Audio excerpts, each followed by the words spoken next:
இடம்பொருள் நேயர்களுக்கு வணக்கம். ஸோ இன்னைக்கு பார்த்தீங்க அப்படின்னா இப்போ பாண்டியன் ஷூஸ் அண்ட் பாக்யலட்சுமி மெகா சங்கமத்தில் பயங்கரமான ட்விஸ்டெல்லாம் நடந்து முடிஞ்சு இப்போ கடைசியாக பார்த்தீங்கன்னா காலிலே விழுந்துட்டாங்க கோமதி. என்ன நடந்தாலும் தெரியும், தயவு செஞ்சு ப்ளீஸ் எனக்காக என் அண்ணன் பொண்ணை கல்யாணம் பண்ணிக்கோ, இல்லைனா அவளை திருப்பி வீட்டுக்கு கூட்டு போக முடியாது. ஏன்னா அந்த பொண்ணு இங்கே யாரோட இருந்தா, யாரோட வந்தா, என்ன நடந்துச்சு, 3 நாளாக இன்னொரு பையன் கூட தங்கியிருந்தாளா அப்படின்னு பல கேள்விகள் வரும். அவருடைய நடத்தையிலேருந்து எல்லா விஷயத்தையும் சந்தேகப்படுவாங்க. நமக்கு தெரிஞ்சாலும் கூட ஊர்க்காரங்க சும்மா விட மாட்டாங்க. மற்ற ஊர் மாதிரி கிடையாது. நம்ம ஊரில் போட்டு பிழிஞ்சு எடுத்து அந்த அசிங்கத்துலேயும் அவமானத்துலேயுமே எங்கள் அண்ணன்களுக்கு ஏதோ ஒன்றும் இல்லை இவடே ஏதோ ஒன்று பண்ணிப்பா அப்படிங்கிற மாதிரி சொல்லி கெஞ்ச இவர் வேணாமானாலும் வேறு வழியே இல்லாமல் கல்யாணத்துக்கு ஒத்துக்க போகிறாரு. இதில் என்ன விஷயம்னா, கதிர ஆரம்பத்துலேருந்தே ஏதோ ஒரு வில்லன் மாதிரி தான் அவங்க அப்பா பார்ப்பார்.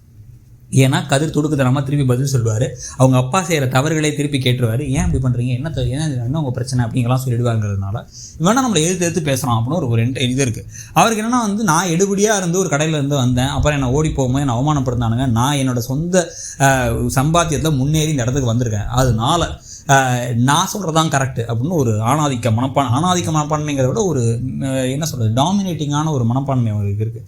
ஸோ இப்போ அந்த மனப்பான்மை இருக்கிறதுனால தான் அவர் அந்த மாதிரி நடந்துகிட்டு இருக்காரு. அதனால கதிர் மேலே ஒரு வெறுப்போடு இருக்காரு. இப்போ கதிரை போய் இப்படி கல்யாணத்தை பண்ண வச்சு கதிரும் ராஜியும் காதலிச்சாங்க, நாங்கள் தான் ஓடி போய் அவங்களை கல்யாணம் பண்ணி வச்சேன்னு சொன்னால் இதை அவர் எப்படி நடந்தது எடுத்துப்பார்.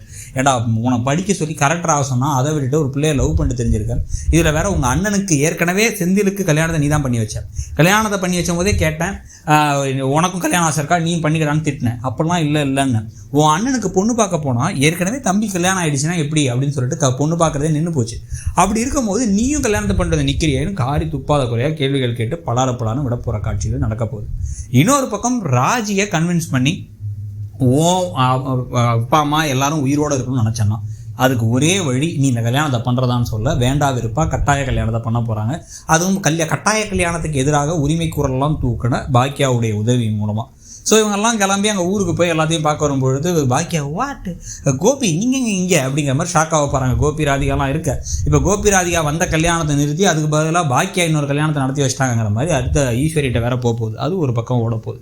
பாக்கியலட்சுமி கதையும் காமிக்கணும்ல, அதில் அந்த ஒரு விஷயம் நடக்க போகுது. இன்னொரு பக்கம் ராஜி இப்போ போனது, இவ்வளோ பெரிய அவமானம் நடந்தது, இவ்வளோ பிரச்சனைகள் நடந்தது, இதெல்லாம் பாண்டியனுடைய பையன் மூலமாக தான் தெரியும் போது பாண்டியனே அடிக்கிற அளவு கோபத்தோடு தான் முத்துவேற சக்தியோடு இருக்க போகிறாங்க. ஏயா நல்லவன் மாதிரி இங்கே நடித்த போதே நினச்சேன், இவன் நல்லவன் இல்லையே நினச்சேன், குடும்பத்தோட பிளான் பண்ணி எங்கள் மானத்தை வாங்கணும், எங்களை எல்லாம் பண்ண வச்சிட்டீங்கன்னு பண்ண போகிறாங்க. இவங்க பண்ண தியாகமே மொத்தமாக காலியாக போகுது. கோமதி பண்ண தியாகம், கோமதி தன்னுடைய அண்ணன்களுக்காக பண்ண முடிவு எல்லாத்தையுமே கடைசியில் கதிர் மேலேயும் பாண்டியன் மேலேயும் அவப்பேராக பழியாக விழுந்து பெரிய பிரச்சனையாகி சண்டையாகி இப்போ பாண்டியன் இவங்க 2 பேரையும் வீட்டில் சேர்த்துக்க போகிறாரா, நடு ரோட்டில் துரத்தி விட போகிறாராங்கிறது ஒரு பக்கம். இவங்களுக்குள்ளே எப்படி திருப்பி ஒரு அண்டர்ஸ்டாண்டிங் வரப்போகுது. இவ்வளோ தூரம் கட்டாயப்படுத்தி வெறுப்போட கல்யாணத்தை பண்ணி வச்சிருக்கும் போது எப்படி அண்டர்ஸ்டாண்டிங் வரப்போகுது இன்னொரு பக்கம். இது எல்லாத்தையோட முக்கியமான விஷயம், தூக்கிட்டு போன நகையும் பணத்தையும் இப்போ யார் தூக்கிட்டு போனான்னு நினைப்பாங்க? இவங்க தான் தூக்கிட்டு போனான்னு நினைக்க மாட்டாங்களா? அப்போ அந்த கேள்வியும் வர ஆரம்பிக்குது. இப்போ என்ன நினச்சிட்டு இருக்கீங்க அவங்க மனசில்? குடுறாயம் பணத்தையும் நகையும் அப்படின்னு கேட்டால் எங்கேருந்து கொடுறாங்க? காற்றுலேருந்து தான் கொண்டு வர முடியும். ஸோ அதில் வரக்கூட பிரச்சனைகள், அதாவது ஓடிப்போய் கல்யாணம் பண்ணால், திருட்டுத்தனம் பண்ணாங்க, 1000 பிரச்சனைகளும் பழிகளும் இவர் மேலே கதிர் மேலே விடப்போகுது. இதையெல்லாம் தாண்டி எப்படி வரப்போகிறாங்க அப்படின்னு இந்த கதை ஆரம்பத்துலேருந்தே ஒரு இன்ட்ரெஸ்டிங்கான கதையாக தான் போகுது.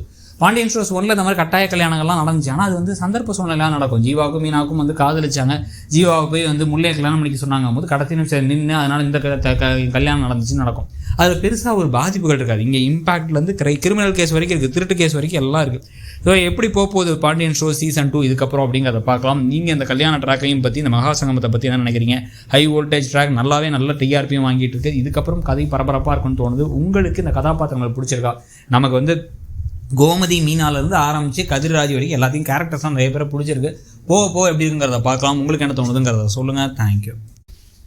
இடம்பொருள் நேயர்களுக்கு வணக்கம். ஸோ இன்றைக்கி பார்த்தீங்க அப்படின்னா இப்போ பாண்டியன் ஷூஸ் அண்ட் பாக்யலட்சுமி மெகா சங்கமத்தில்